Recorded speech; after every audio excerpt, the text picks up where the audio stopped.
Exactamente, gracias Nole. Muy buenos días a la teleaudiencia de Desayunos Informales. Un tema realmente que nos preocupa a todos, una enfermedad común, pero que puede tener secuelas tan graves como llegar hasta el suicidio. Y para analizar la depresión, sus síntomas, los disparadores y las claves del tratamiento hemos invitado a un distinguido psiquiatra, el doctor Freddy Pagnusat. Placer, doctor, de tenerte entre nosotros. Muy buenos días. Buenos días, el gusto es mío, gracias por invitarme. Doctor, definamos a la depresión a alguien que tiene un estado depresivo. Bien, distinguir antes que nada la depresión de la tristeza normal. Bien importante. Porque no alcanza con estar triste, sino que esta tristeza, este sentimiento, invade a la persona y la sostiene en el tiempo, y hay un plazo mínimo de días como para poder comenzar a asegurar que esa persona está deprimida. Esto repercute en su modo de funcionamiento. La persona empieza a tener hándicaps a punto de partida de esto, no rinde igual en su trabajo, o claro, no rinde académicamente igual, no se vincula de la misma manera en la que suele hacerlo cuando no está deprimida. Entonces hay toda una serie de síntomas, un cortejo sintomático que es el que define a la depresión. Doctor, ¿puede llegar o llega en definitiva hasta la pérdida del sentido de vivir, digamos, que esa persona dice, ¿para qué estoy acá? Sí, sí, por supuesto que sí. Y en ese sentido hay que hacer un distingo entre preguntarse para qué estoy viviendo o para qué vivo así, no me gustaría vivir de esta manera, a comenzar a pensar en me voy a quitar la vida. ¿Y por qué digo hay que hacer un distingo? En el sentido de que la conducta a seguir frente a una y otra situación es bien distinta. Cuando la persona está pensando ya concretamente en atentar contra su vida, son otros los recaudos que debemos tomar, y allí es donde se impone las más de las veces una internación psiquiátrica justamente. Sin duda. Doctor, ¿cuáles son los principales disparadores, digamos, de un estado depresivo? Pregunto, antecedentes familiares o situaciones límite, como puede ser, por ejemplo, la pérdida de un ser querido, divorcio, pérdida del trabajo. Lo escucho con atención. Correctísimo. No tiene por qué haber un disparador. Pueden ser varios. Puede haber varios o puede no haberlos. Y esto que decía acerca de los antecedentes familiares. La carga genética es importantísima, y hay depresiones endógenas que son las que tienen que ver, o así se les llamaba antes, que tienen que ver con una carga que proviene de la herencia en realidad, y que no requiere de un disparador para que la persona se deprima. Pero otras veces, y muy a menudo, ocurre eso que usted decía, de que a punto de partida de una pérdida, un duelo o alguna situación, la pérdida de un trabajo, claro, la pérdida de un ser querido, múltiples, un divorcio, la persona se deprima reactivamente, y así se le llamaba antes, depresiones reactivas. Doctor, ¿por qué es más frecuente en las mujeres que en los hombres? Sí, es más frecuente en las mujeres que en los hombres.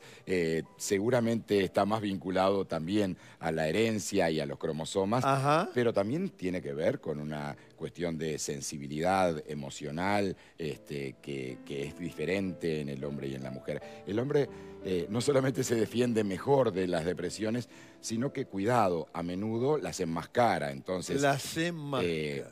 Puede que sí esté igual de severamente deprimido un hombre que una mujer, y que no se trasunte de la misma manera, o que los síntomas sean distintos, pero sí es verdad que es más frecuente en la mujer que en el hombre. Doctor, ¿qué sucede frente, digamos, a un profesional como usted o a otro psiquiatra cuando enfrenta a un paciente donde se mezclan el estado depresivo, la depresión concretamente? Le pongo un ejemplo con el trastorno bipolar, digamos. ¿Cómo es el encare de ustedes los profesionales? Sí, perfecto la pregunta. ¿Por qué? Porque eso es lo que muchas veces hace más difícil Más difícil. el diagnóstico y el tratamiento. Claro. ¿Qué ocurre? En la depresión no bipolar, o sea, una depresión unipolar, que es aquellas depresiones, como hablábamos recién, que Sí. pueden ser reactivas, Sí, etcétera. sí. El tratamiento podrá ser uno, el diagnóstico es quizás más sencillo y el tratamiento también. Pero hay que tener muchísimo cuidado de que no nos estemos enfrentando a una depresión en una persona que tiene un trastorno bipolar, porque el viraje, o sea, el cambio de el humor depresivo al humor maníaco o hipomaníaco, o sea, que se acelere y pase a un estado exaltado, es muy probable. Entonces hay que andarse con muchísimo cuidado y el tratamiento va a quedar condicionado. Doctor, tenemos consultas, pero antes obviamente no podemos dejar de mencionar las claves del tratamiento, doctor. Pasan por lo farmacológico, por la psicoterapia, lo escuchamos con mucha atención. ¿Cómo no? Para empezar, las depresiones son autolimitadas y un estado depresivo podría llegar a resolverse, a autorresolverse, aún sin una intervención del médico. Sí. Pero usted bien decía al inicio que esto podría llevar a la persona a atentar contra su vida, cuando no a suicidarse, ¿no? Sí, sí. Entonces, es importante actuar y no demorarse en actuar. A la hora de actuar, el tratamiento puede ser solamente medicamentoso, la combinación entre el tratamiento medicamentoso y las psicoterapias, bueno, o algunas veces requerir una internación, como mencionábamos hace unos minutos. Exacto. Inclusive algunos otros tratamientos que son más incisivos y altamente efectivos, la electroconvulsoterapia. ¿Qué es el tratamiento electroconvulsivo, doctor? El viejo y nada querido electroshock. Ah. La electroconvulsoterapia es un tratamiento que mantiene su vigencia, que antiguamente se lo realizaba de determinada forma. Hoy día se hace bajo una serie de condiciones que lo hacen muy seguro y yo diría que hasta más inocuo muchas veces que los medicamentos que utilizamos. Lo que pasa es que tiene mala prensa, esa es la realidad. Perfecto. Clarísimo realmente en trazar todo el panorama, desde la depresión hasta las claves del tratamiento por el doctor Pagnusat. Y ahora varias consultas de ustedes de distinto tipo que las va a contestar, obviamente, nuestro invitado. La primera, tengo una amiga muy deprimida hace años y a esta altura, por más que buscamos distintas formas, no sabemos qué hacer. ¿Cómo deberíamos, sus amigos y familiares, actuar para ayudarla? Belén, doctor, le hace la consulta. Bien, qué bueno que Belén se esté preocupando por su amiga, primero que nada, para apoyarla. Creo que hay una primera cosa en esto, y es que los familiares, los amigos, deben justamente oficiar de sostén para lo que seguramente esta amiga de Belén ya ha perdido, que es la esperanza. Ha perdido, por ejemplo, la idea de que algún día puede llegar a estar bien. Dice que hace mucho que está deprimida. Sí. Entonces, es muy importante que quienes estén al lado le digan, bueno, todavía no has mejorado, pero que le muestren el optimismo que esa persona seguro no tiene respecto a su futuro. E insistir en cuanto al tratamiento, pensando justamente en encontrar la forma de que esta persona salga adelante. Gracias, doctor. Segunda consulta sobre depresión para nuestra invitada. Noto a mi madre muy angustiada, enojada e irritable. Está tan negativa que no queremos ni hablar con ella. ¿Qué debo hacer?, dice Diego. ¿Alejarme o aguantarla? Doctor.